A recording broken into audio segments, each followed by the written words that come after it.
Lady को insult एटा किए कहिथिले ना राजीव लोचन कहिथिले तांको मां को जे मो मिसेस को माने लेडी को इनसल्ट हला सेही मुहूर्त रे मां शांताणी विश्वासी पइले राधी आ गोटिए पुटुली धरी घरु बाहरी गले तेणु से कौन कले जो समय तांको पुओ भी जेतेबेले तांको कहिला जे मो मिसेस चौधरी को बा लेडी को इनसल्ट हला मां शांताणी सेही मुहूर्त रे घरु पुटुलाटीए धरिकी राधी पइली सहित घरु बाहरी जाइथिले कोउठू जाइथिले ना पुरी को चली गले माता मठरे रहिथिबार 8 दिन बाद संवाद आसिला जो माता मठरे रहिथिले सेटु संवाद आसिला कोन आसिला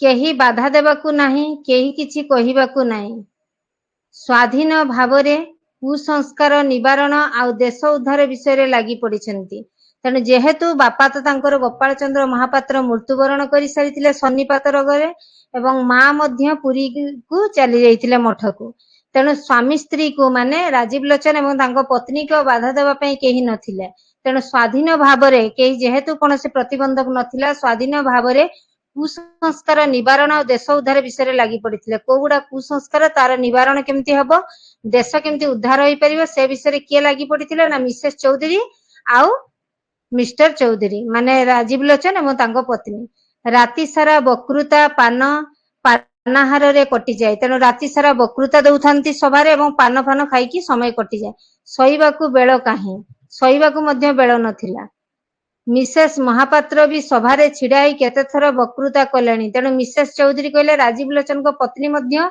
सभारे छिड़ाई की बकृता अभिभाषण देबारे लागिचंती दिने जाक सईथांती प्रजापाटक केही गुहारी आसिले भेट पाए नाही माने दिन जाक समाने जेहेतु राति सारा सबुले बकृता अभिभाषण रे माति थांती दिन जाक समाने सई रही थांती जे भी आसे तांकर भेट पाए नाही काहे कि ना समाने सई रही थांती जदि भेट मिले एक जवाब मैनेजर पाखक जाओ जदि भी भेट मिली जाए तो जे कोनोसी जवाब पई समाने कहंती जे हरिबोल मैनेजर जे अछि हरिबोल पटनायक ता पाखक जाओ ता माने संपूर्ण भाबरे स्वामी स्त्री किछि घरर दायित्व बुझु नथिले केही बहु शांताणी बोली कहिले जमीदार बाबू भारी खपा होई जानती खपा माने रागी जानती हैला खपा माने रागी जीवा जदि केही बहु शांताणी बोली डाकंती तो से रागी जानती नाम होईची मिसेस महापात्र तेणु तांकर नाम कोन होईची ना मिसेस महापात्र मात्र पइली माने आउ मूर्ख चाकर गुडाक ठीक नाम धरी डाकी पारंती नाही तेणु मिसेस महापात्र बोली से चाकर माने बा पइली माने डाकी पारंती नै ठीक भाबरे जेहेतु पाठ पढना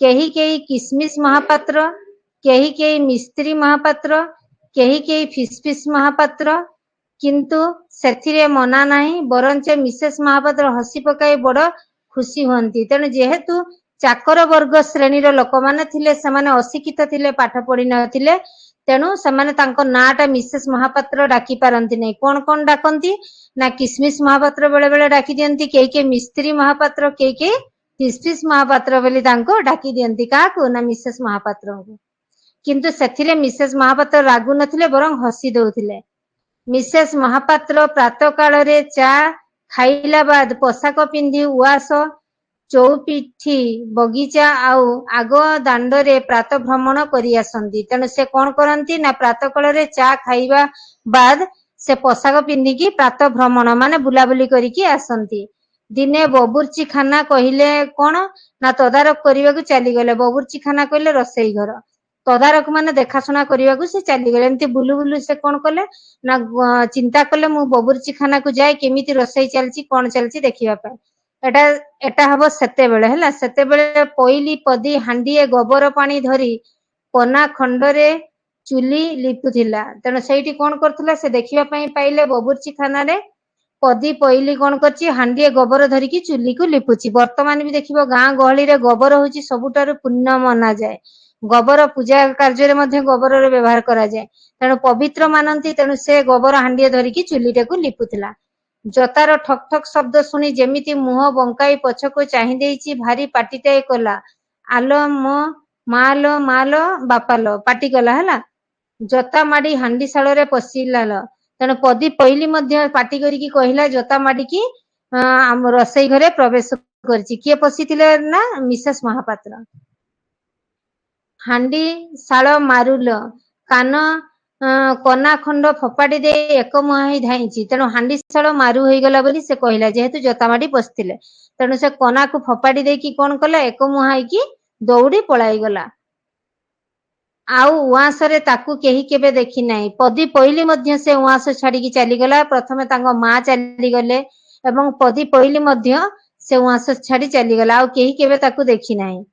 ଏଣେ ମିସେସ୍ ମହାପାତ୍ର ଉଆ ଉଆ ଉଆ କହି ଅନ୍ୟ ଆଡ଼କୁ ଧାଇଁଛନ୍ତି। ସେ ମଧ୍ୟ ପଳେଇଛନ୍ତି ଧାଇଁକି। କାହିଁକି ନା ଗୋବର ବାସ୍ନା ସେ ସହିପାରି ନଥିଲେ। ମୁହଁରେ ରୁମାଲ ଜାକି ନଥିଲେ କେଜାଣି ବାନ୍ତି କରି ପକାନ୍ତେ। ଯେହେତୁ ସିଏ ଆଧୁନିକ ଢାଞ୍ଚାର ଝିଅ ଥିଲେ, ତ ରାଜୀବ ଲୋଚନ ଏବଂ ସେ କଲିକତା ମାନେ ଏଣ୍ଡ୍ରୁ ଏକାଡେମୀରେ ରାଜୀବ ଲୋଚନ ପାଠ ପଢିଥିଲେ। ତେଣୁ ସେ ଆଧୁନିକ ଢାଞ୍ଚାରେ ପଢି ଯୋଉଗୁଡା ସଂସ୍କାରପୂର୍ଣ୍ଣ କାର୍ଯ୍ୟକୁ ମଧ୍ୟ ସେମାନେ କୁସଂସ୍କାର ବୋଲି ଆଖ୍ୟାୟିତ କରିଥିଲେ। କାହାକୁ ନା ଗୋବରକୁ।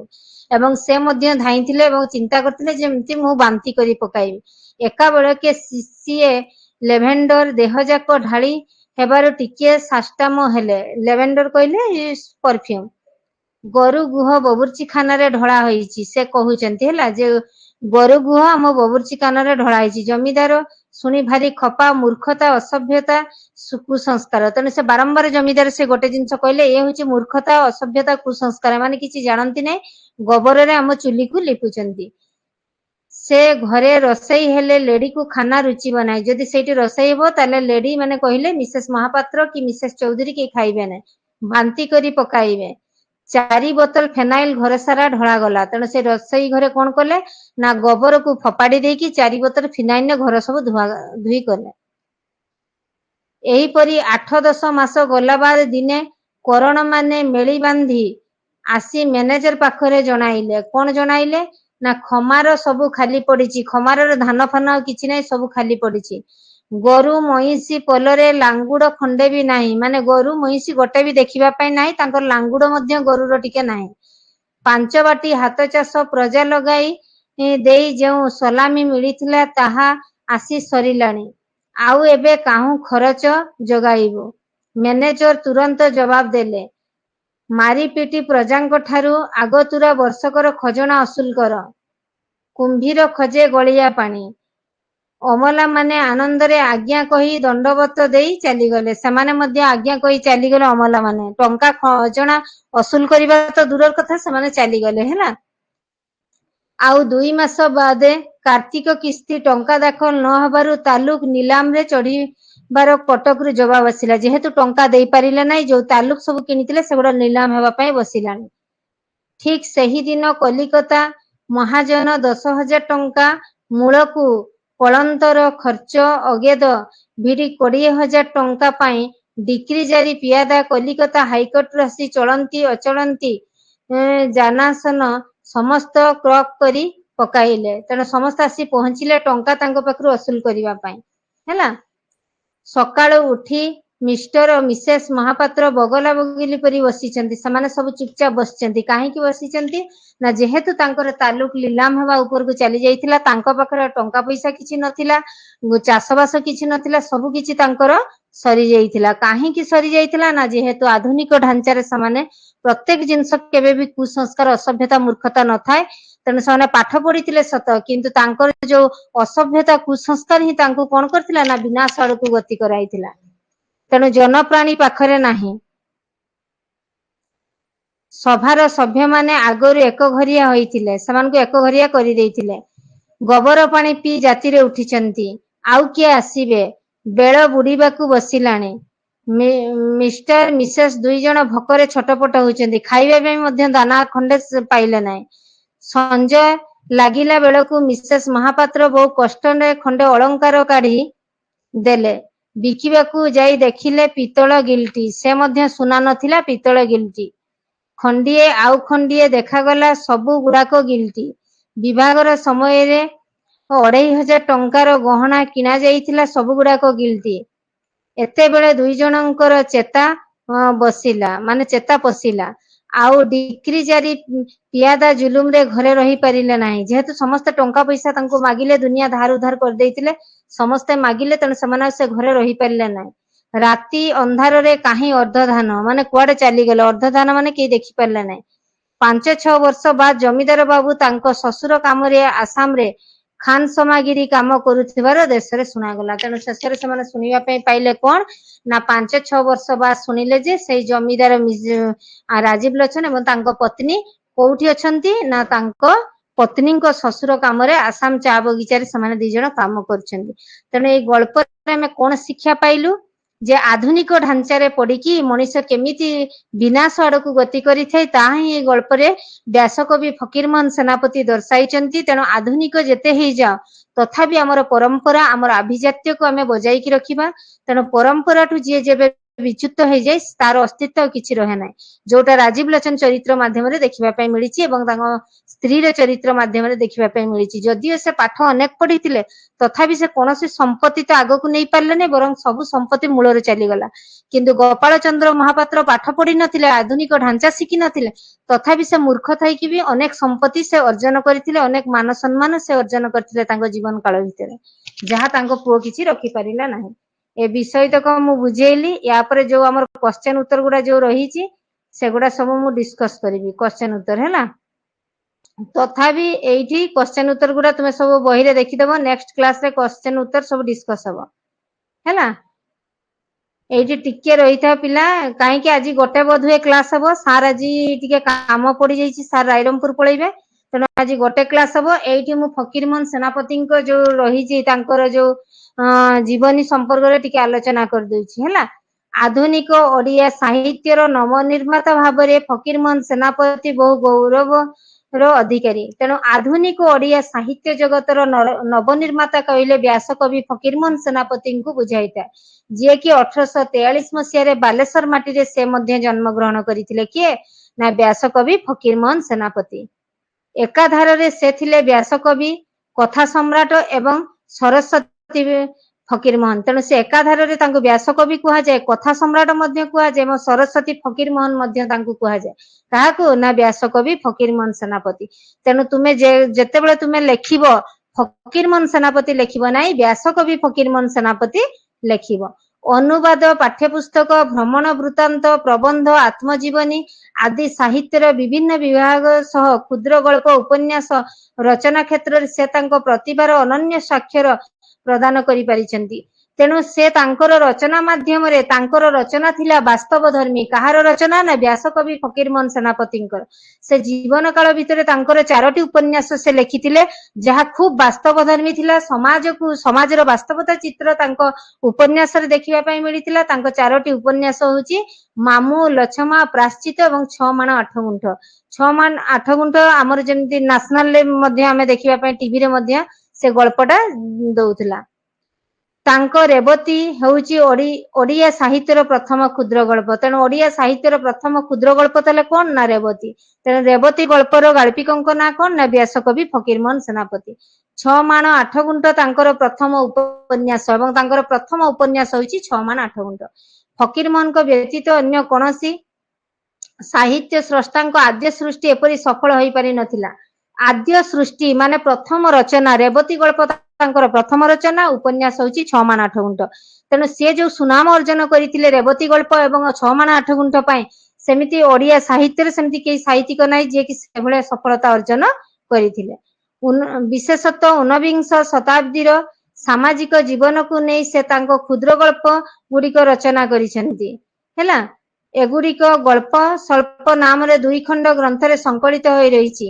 ତାଙ୍କ କ୍ଷୁଦ୍ର ଗଳ୍ପ ଗୁଡିକରେ ନାରୀ ଶିକ୍ଷା ପ୍ରତି ଆଗ୍ରହ, ବାଲ୍ୟ ବିବାହ, କନ୍ୟା ସୁନା, ଧାର୍ମିକ ଶଠତା, ମହାଜନ ଜମିଦାରଙ୍କ ଶୋଷଣ, ଇଂରାଜୀ ଶିକ୍ଷା ପ୍ରାପ୍ତ ଯୁବକ ଯୁବତୀଙ୍କ ସ୍ୱେଚ୍ଛାଚାର ପ୍ରତି ବ୍ୟଙ୍ଗ ପରିଦୃଷ୍ଟ ହୁଏ। ତେଣୁ ତାଙ୍କର ଯୋଉ ରହିଥିଲା ଗଳ୍ପରେ କଣ ଦେଖିବା ପାଇଁ ମିଳୁଥିଲା ନା ବାସ୍ତବ ଧର୍ମୀ, ନାରୀ ଶିକ୍ଷା ପ୍ରତି ଆଗ୍ରହ, ବାଲ୍ୟ ବିବାହ ପ୍ରତି ସେ ଯୋଉ ବିରୋଧ କରିଥିଲେ, ଏଇ ସବୁ ତାଙ୍କ ଗଳ୍ପରେ ଦେଖିବା ପାଇଁ ମିଳୁଥିଲା। ଏବଂ ଜମିଦାର ମାନେ କିପରି ଶୋଷଣ କରୁଥିଲେ ଲୋକମାନଙ୍କୁ, କିପରି ଜମିଦାର ମାନଙ୍କ ଦ୍ଵାରା କେମିତି ଲୋକମାନେ ନିର୍ଯାତିତ ହଉଥିଲେ ଏବଂ ଇଂରାଜୀ ଶିକ୍ଷା ପ୍ରାପ୍ତ ଯୁବକ ଯୁବତୀଙ୍କ ସ୍ୱେଚ୍ଛାଚାର ମନୋଭାବ ଦେଖିବା ପାଇଁ ମିଳୁଥିଲା, ଯୋଉଟା ତାଙ୍କର ଏଇ ଯୋଉ ସଭ୍ୟ ଜମିଦାର ଗଳ୍ପରେ ଯୋଉ ଉଚ୍ଚ ଶିକ୍ଷିତ ଥିଲେ ରାଜୀବ ଲୋଚନ, କିନ୍ତୁ ତାଙ୍କ ଭିତରେ କିଛି ସଂସ୍କାର ଦେଖିବା ପାଇଁ ମିଳି ନଥିଲା। ସେ ଗାଁର ଯେକୌଣସି ପରମ୍ପରା ସଂସ୍କାରକୁ ସେ କଣ କହିଥିଲେ ନା କୁସଂସ୍କାର, ଅସଭ୍ୟତାର ଆଖ୍ୟା ଦଉଥିଲେ, ଯୋଉଟା ତାଙ୍କ ଗଳ୍ପରେ ଦେଖିବା ପାଇଁ ମିଳୁଥିଲା। କଥାବସ୍ତୁର ବୈଚିତ୍ର୍ୟ ସହ ଚରିତ୍ର ଚିତ୍ରଣର ଅପୂର୍ବ ଦକ୍ଷତା ଫକୀରମୋହନଙ୍କ ନିଜସ୍ୱ। ତାଙ୍କ ରଚନା ଗୁଡିକ ମଧ୍ୟରେ ଈଶ୍ୱର ଚନ୍ଦ୍ର, ବିଦ୍ୟାସାଗର ଜୀବନ ଚରିତ୍ର ଏଗୁଡା ସବୁ ସେ ଲେଖିଛନ୍ତି ହେଲା। ରାମାୟଣ, ମହାଭାରତ, ଶ୍ରୀମଦ ଭାଗବତ ଗୀତା ଯୋଉଟା ମୂଳ ବଙ୍ଗଳାରେ ସବୁ ଲେଖିଥିଲେ ଏଗୁଡା ହେଲା।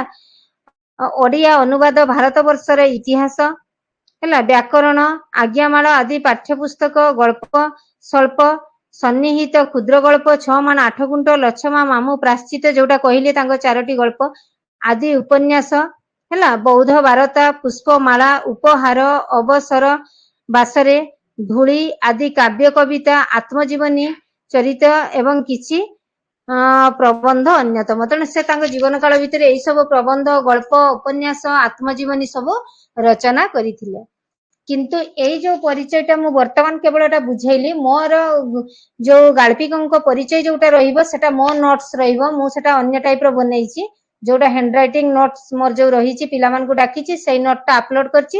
ସେଇଗୁଡା ନେକ୍ସଟ କ୍ଲାସରେ ଏମଆଇଏଲ ରେ ୟାର ଏମସିକ୍ୟୁ କ୍ୱେଶ୍ଚନ 1 ନମ୍ବର ଏଗୁଡା ସବୁ ଡିସ୍କସ କରିବି ହେଲା। ନୋଟ୍ସ ଗୁଡା ଲେଖିବ, ଏଇଟା ରେକର୍ଡ କ୍ଲାସରେ ବି ଶୁଣିବ ହେଲା। ଠିକ ଅଛି, ଆଜି ତାହେଲେ ଏତିକି କ୍ଲାସ ହବ। ସାର୍ ଯେହେତୁ ଆଜି କ୍ଲାସ କରିପାରିବେ ନାହିଁ ହେଲା, ତେଣୁ ରହିଲି ପିଲା।